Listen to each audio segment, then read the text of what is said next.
The department achieves all of this work through effective management and training across 5 major program areas. Not surprisingly, the first of these 5 areas is managed by the DDM Director and is directly responsible for the overall management of the DDM and its staff and continuous monitoring of the overall CDM policy and CDM strategy and programming framework using the monitoring, evaluating, and reporting system.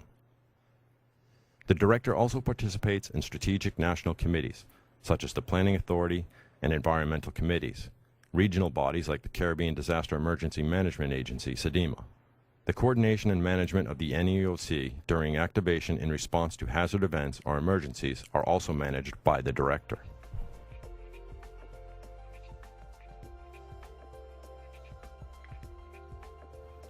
The Emergency Operations Program area encompasses critical aspects related to emergency and hazard response capacity, including community preparedness, disaster relief, shelters, capacity building, and emergency systems and communications.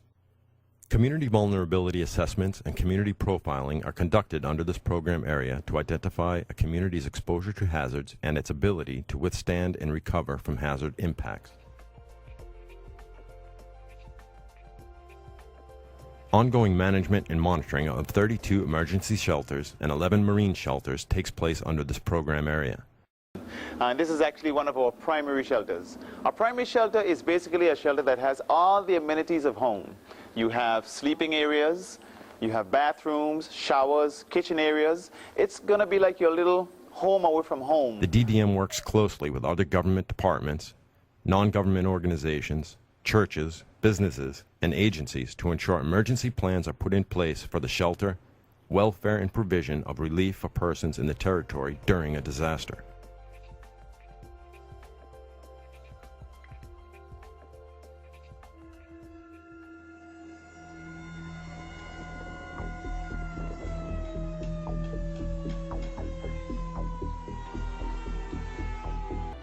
Exercise, exercise, exercise. A tsunami warning has been issued for the Virgin Islands. Persons in low-lying areas are asked to move to higher ground immediately. Please continue to watch CBN Channel 51. This Emergency Operations Program area is also responsible for the maintenance of the Emergency Response System. National Communications Control Center is located at the DDM building in McNamara on the island of Tortola, and provides the NEOC with emergency telecommunications and early warning systems required for necessary information transfer before, during, and after a disaster. The emergency communication systems consist of the National Emergency Broadcast System, warning sirens, weather stations, seismic stations, automated text warning messages via cell phone and television, the VHF radio emergency network, satellite phones, and data FM radios in all schools and critical facilities.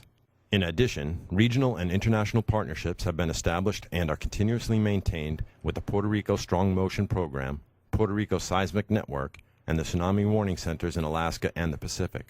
These relationships allow for up-to-date and accurate monitoring and emergency alert activation for earthquakes and tsunamis in the Virgin Islands.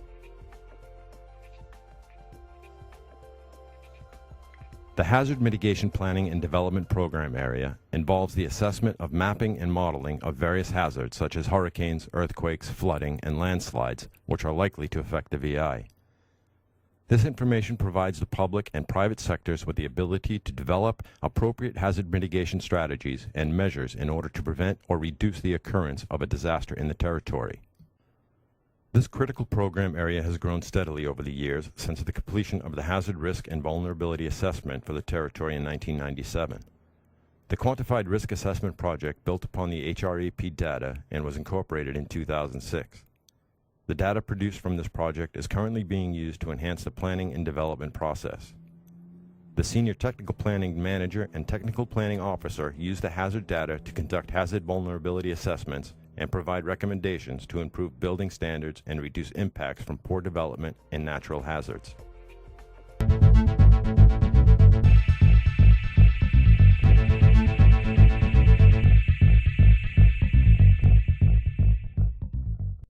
The Department of Disaster Management is located at number 3 Wayland Road, McNamara. It is home to the government department responsible for the territory's overall disaster management program. Our mission is to reduce the loss of life and property attributable to disasters by ensuring that adequate preparedness and mitigation measures, response and recovery mechanisms are established to counteract the impact of natural and technological hazards. For all your disaster preparedness needs, feel free to contact the DDM at our new number, 468-4200, to speak with one of our knowledgeable staff. That's 468-4200. Or you can visit our website at www.bviddm.com. The Department of Disaster Management, your life-saving connection.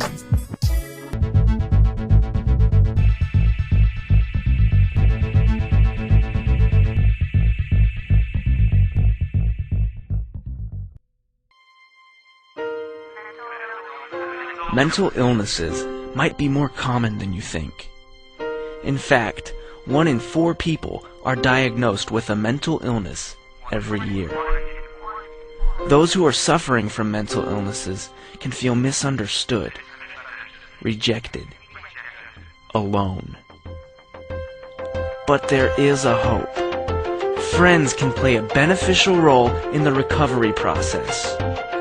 I am a friend. Are you a friend?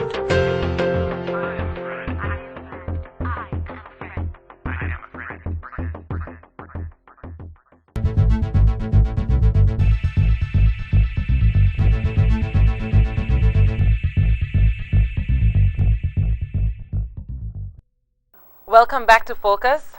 Today we'll be discussing with you mental health and disaster management. And with me today are 2 guests from the Crisis Intervention Team and the Mental Health Department. We have to my left Miss Brenda Foy, a psychologist with mental health, and Miss Natasha Julius, a Crisis Intervention Team volunteer. Actually, she's a team leader. That's right. Welcome and thank you for joining us on Focus today. Thank you for having us. You're welcome. Good to be here. Well, I have a few questions I would like to ask you for you to share with the general public about crisis management within disaster and how the crisis intervention team interacts with the public in the event of a crisis. So I guess a question that I can ask is, what constitutes a crisis? Well, a crisis is anything sudden, overwhelming for an individual. It could be a horrific car accident where deaf persons die. It could be where persons are hurt, really badly and have to be operated on and so on. It could be a natural disaster. It could be someone witnessing a shooting. It could be someone who is a tourist on the island and So it could be just about it could be any anything. event that Any sudden, normally sudden it's traumatic normally event. sudden, right? And it's quite overwhelming for the survivor. Okay. So that brings me now to what is the crisis intervention team, or who are these people? Okay, well, we are a group of volunteers. The Crisis Intervention Team is a group of volunteers who give of their time because in time of a crisis, we can be called out at any time. And so there's this wonderful group of persons within the community. They work at various places within the community as well. And we make up the team. At mental health, the team is formed under community mental health. And of course, we fall under the BVI Health Services Authority. And we have, a coordinator, assistant coordinator, that's me. Dr. Rubain is the coordinator, and she's also the director of community mental health. And then we have team leaders and then other members. Okay. Yes. Ms. Julius, can you speak to us about the role and function of the crisis intervention team, even if you want to give a scenario? Well, something the that you role and experienced? function really is to minimize the effects of a traumatic event. If you, for example, if there was a drowning and there's a survivor, I had a similar situation. It was a tourist. They came on a cruise ship, and the husband, he drowned, and I was called in to speak with his wife. And it's basically you talk to them, you help them contact their relatives if they have any children or whatever overseas. and you just kind of make them comfortable, give them the opportunity to stress, to grieve, to cry. You help them to accept that this is what the situation is now, and you basically help them to get through A bad situation and the things to come. Right. And because you went with a tourist, you have to realize that they're overseas. Exactly. And they're away from home. You know, so they're a bit on their own, and we kind of help fill in that gap for them. Right. I think that's you have a really important role.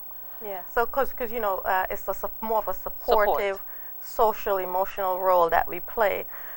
Where we also coordinate services, because in the case of a tourist who dies, you know, the survivor then needs a lot of support in not only coping with a traumatic event, but knowing what the next steps are Right. in terms of what needs to happen. Right, Yeah. and then pointing them in the right directions and assisting them with acquiring services that, you know, getting telephone calls out and what the requirements are. I guess, I'm sure people very much appreciate what y'all do, because in those situations it can be, you know, you just lost for words. You really don't know what to do. right. And sometimes persons are grieving in such a uncontrollable way, like Right. they don't have control over the situation, where we just need to help them to get through minute by minute, you right. know, and help them to figure out what steps to take, what to do next, who they should call. Well, we're talking about mental health and disasters because, as you both would know, it has been given a lot of attention through PAHO, the Pan American Health Organization. As far you would be aware that we're working on plans for mental health in disasters, because you can remember Ivan in Grenada, the mentally challenged were very much affected. Obviously, you don't have to be mentally challenged to need intervention, Right. but they found that they were very much challenged and underserved during the hurricane that occurred in Grenada. And so, can you share more about, you know, the work that's happening there, if you know? Well, the coordinating part, you know, is I'm a school psychologist, and so the part that I play is more of the counseling role. But I do know that, you know, for the mentally ill, there's some persons who are more are going to be in great need, and the mentally ill and children would be the ones of, you know, the focus. And it would be mainly to identify who they are, make sure they have the medication. Right, and that would be make in sure- preparedness, actually. Let's say we know a hurricane is coming, having these persons, you know, properly Shelter. medicated, shelter, you know, that's all a part of what we encourage people to do if we have an event coming, like a hurricane, where we can actually prepare in advance. Yeah. So, you know, so identifying who the persons are then, and identifying shelter, whether, you know, where they can be contained and supervised and monitored and cared for, you know, Right. would be the thing. Would to that do.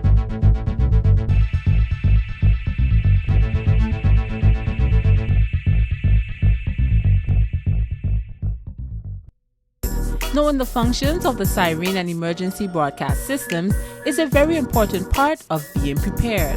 The purpose of the siren system is to alert persons that are outdoors of pending danger. Once a siren is sounded outside of normal testing times, which is every fourth Friday at 2 p.m., the public is advised to tune in to ZBVI, Z-King, ZCCR, or ZRAD for emergency information from the National Emergency Operations Center, or NEOC. Knowing what to do in an emergency can be the difference between life and death.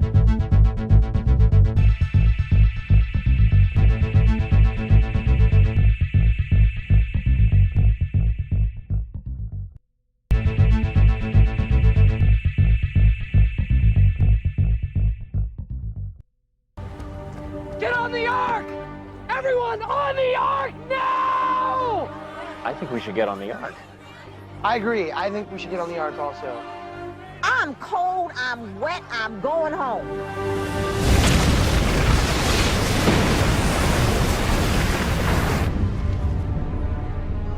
Ladies first, move!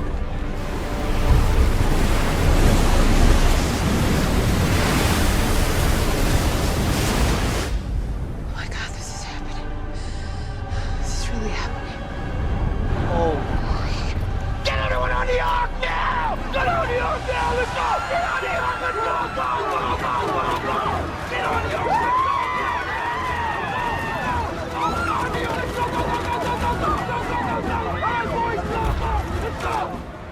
need a bigger boat.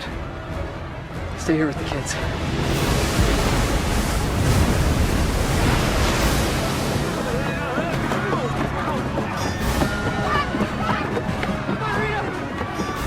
Everyone, up the ramp! Onto the deck! Come on! Hurry! Dylan, get back inside. It's too dangerous. No, Dad. I told you I'm with you.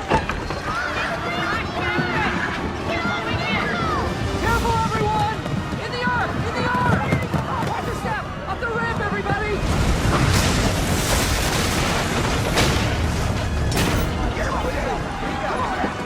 Good.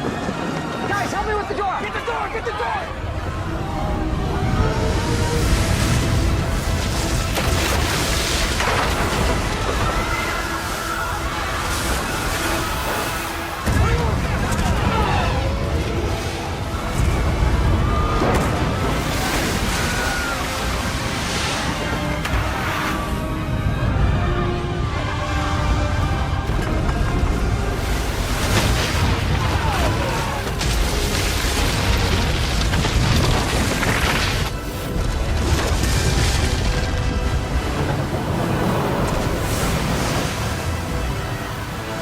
Welcome back to Focus. Today we're talking about what you need to know to become flood ready in your community. What is flood ready, you might ask? Flood ready is knowing what to do before, during, and after a flood in order to safeguard you, your family, and other members of your community. What is a flood? A flood is a rising and overflowing body of water. A flash flood is a great amount of water that develops in a very short amount of time, generally resulting from heavy rainfall in the immediate area. Floods and flash floods can be very dangerous. Some floods develop slowly over several days. Flash floods can develop quickly and can be accompanied by a wall of water that carries rocks, mud, and other debris. This water can sweep away just about anything in its path, and floods can occur anywhere, but are more likely to occur in low-lying areas or near water. Some things to know about flooding are that moving water can cause you to fall. Cars can lose control or stall.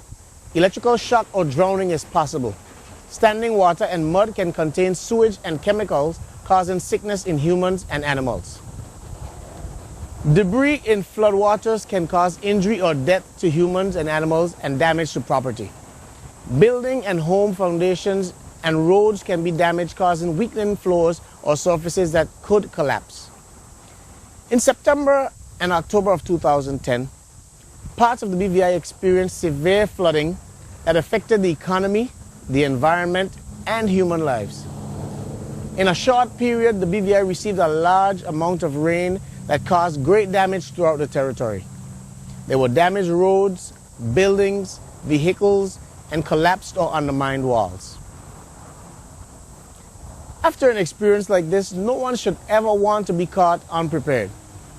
It is unfortunate, but a flood can come at any time, and they can be very destructive. Preparation is only half the battle. Here are some of the things you can do before a flood.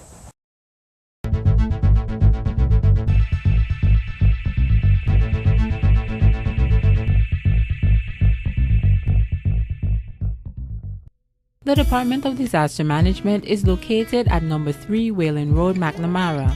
It is home to the government department responsible for the territory's overall disaster management program. Our mission is to reduce the loss of life and property attributable to disasters by ensuring that adequate preparedness and mitigation measures, response and recovery mechanisms are established to counteract the impact of natural and technological hazards. For all your disaster preparedness needs, feel free to contact the DDM at our new number, 468-4200, to speak with one of our knowledgeable staff. That's 468-4200. Or you can visit our website at www.bviddm.com. The Department of Disaster Management, your life-saving connection.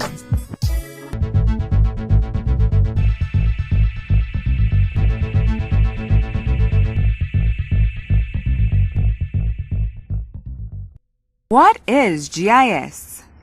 GIS stands for Geographical Information System. It is used to map locations. GIS can be used in many different ways.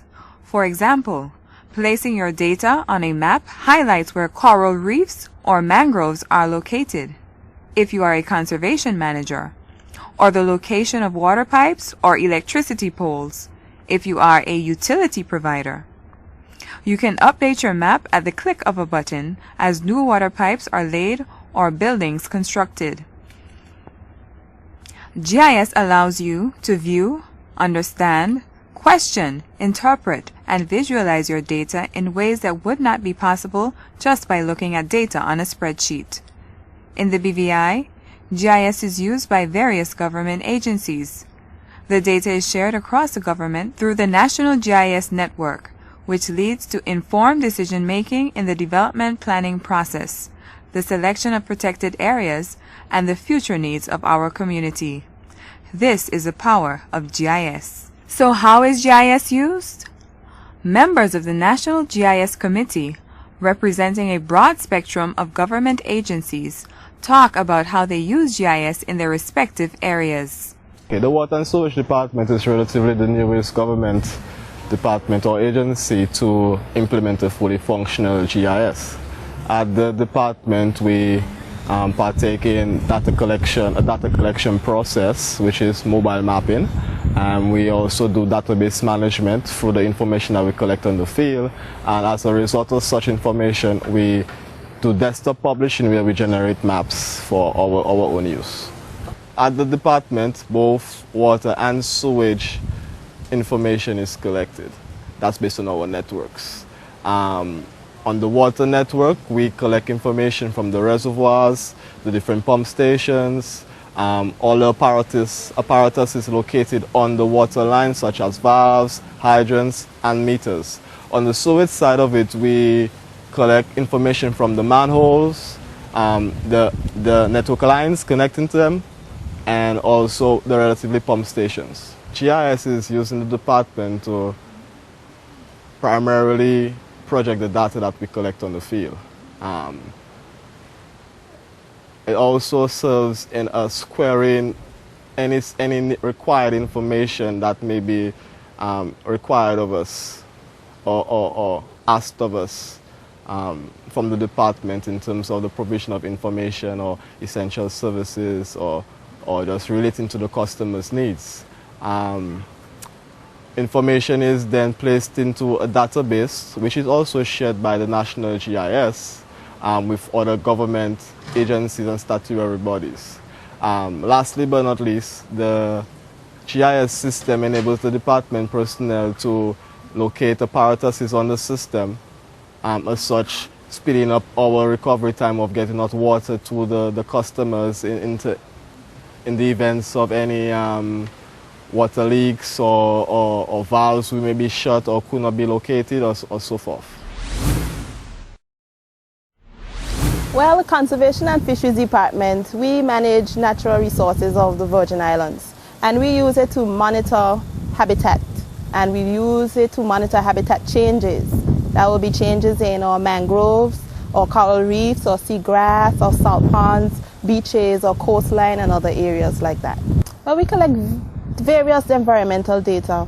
We collect water quality data from different areas where people swim or where there is water that is conducive to people's health. We collect data such as turtle tagging sites, turtle monitoring sites where turtles nest. We collect data on the changes in our coastline, changes in our beach profile, how the area changes, whether through reclamation, erosion, degradation, changes in coral reefs, what areas have been diseased, destroyed by anchorages, and fishing zones as well. Our mandate at the department is to sustain our natural resources. And in doing that, in determining these changes, we can use this data collected and enter it into our system called a coastal atlas.